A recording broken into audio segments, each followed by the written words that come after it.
High. তো আজকে ভোর ভোর রেডি হয়ে গেছি, যাব বাপের বাড়ি। তো এটা হচ্ছে জামাই ষষ্ঠীর পরের সপ্তাহে।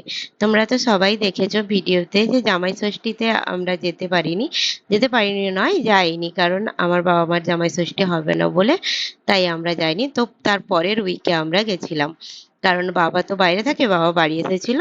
তো আমরা ভাবলাম তাহলে এই উইকেই যাই। তাই আমরা এখানে এখন বাসের জন্য ওয়েট করছি। তো ভোরবেলার পরিবেশটা বেশ সুন্দর। তখন আমরা প্রায় রুম ছেড়ে গেছিলাম 5টা 15-20 দিকে, তাও দেখো রোদ উঠে গেছে। তো এখন বাসেও উঠে গেছি।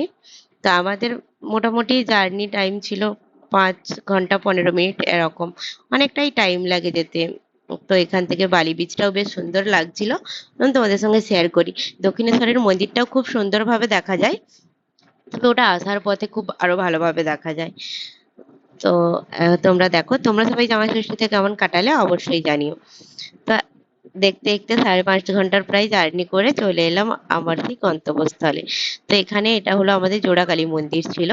তো বাড়ি চলে এসেছি, এটা হলো আমার বাপের বাড়ি। তো এবারে গিয়ে মায়ের সঙ্গে দেখা করে নি, মা এখানে রান্না বান্না করছে। তো গিয়ে প্রথমে একটু প্রণাম টনাম করে নিলাম। তো আজকের মতো টাটা।